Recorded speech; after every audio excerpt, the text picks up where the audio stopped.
Bonjour, nous faisons partie du projet Acrosciences portant sur le masque. Nous sommes un groupe de 3 filles, Chloé, Lucie et Elise. Donc notre groupe travaille sur la détection et la dimension d'un grain de pollen. Nous allons voir cela en plusieurs parties, contenant par exemple la détection d'un grain de pollen dans l'air, la mesure d'un grain de pollen et l'exploitation des résultats. La problématique est comment la détection ainsi que la dimension d'un grain de pollen peuvent-elles aider à la conception du masque. Et nos objectifs consistent à la détermination d'un moyen de vérifier la présence du pollen dans un milieu et la détermination des dimensions des grains de pollen dans différentes espèces végétales. Tout d'abord, nous avons vu et regardé comment détecter un grain de pollen dans l'atmosphère. On a vu sur un site qu'il y avait des capteurs présents dans différentes grandes villes, comme le Puy, sur l'hôpital Émile Roux. Ces capteurs, ils prennent tout le pollen qu'il y a autour des 10 km de là où il est émis. Il y a plusieurs pièces importantes qui font qu'ils pourront observer les pollens. Et on vous invite de retrouver le fonctionnement d'un capteur pollinique sur cette vidéo YouTube. Pour commencer notre expérience, on est allé chercher des branches et des feuilles de toute espèce végétale autour du lycée.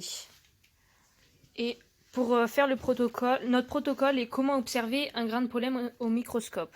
Du coup, pour cela, on a du matériel qui est nécessaire, comme une seringue, le pollen qu'on a récolté, des lamelles, du vernis transparent, du verre d'iode, c'est un colorant, de l'éthanol, une pince, une lame et un scalpel.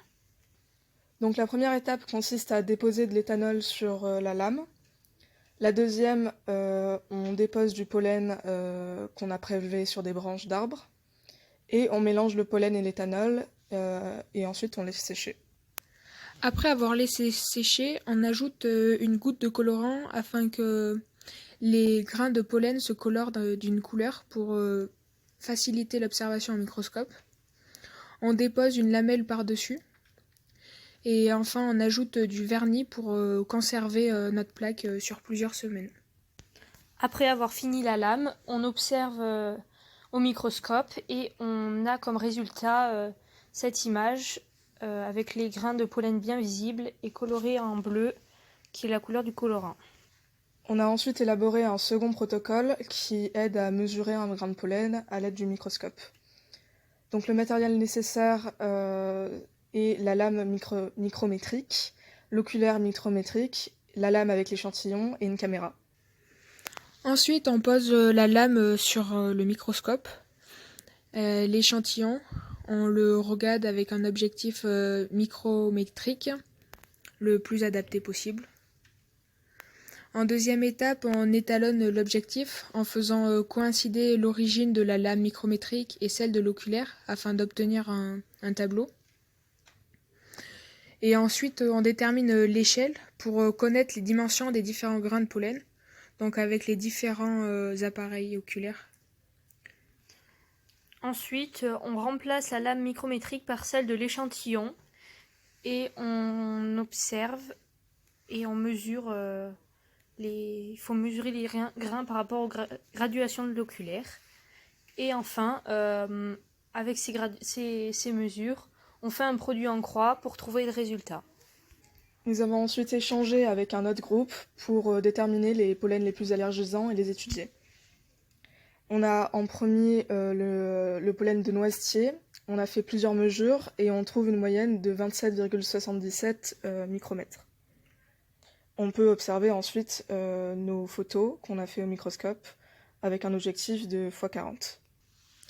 Ensuite, nous avons observé le deuxième pollen qui était le plus allergisant, l'olne.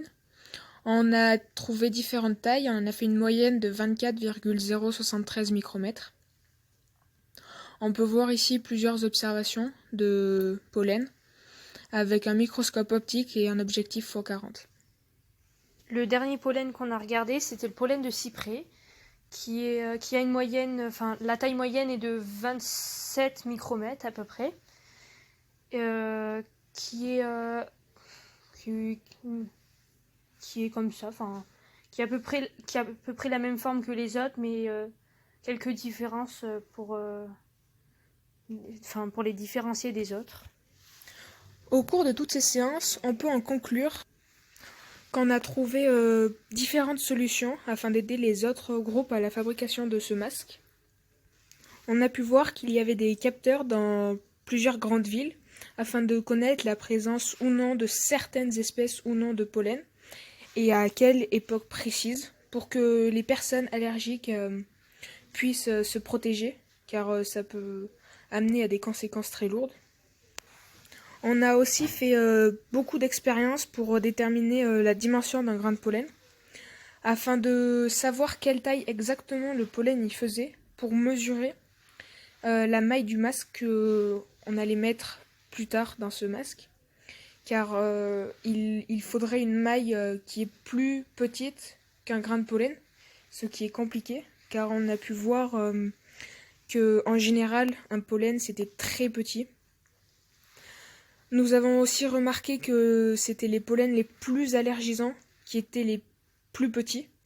Du coup, il reste à voir avec les autres groupes comment faire pour le masque. Bonjour, nous faisons partie du projet Acrosciences portant sur le masque.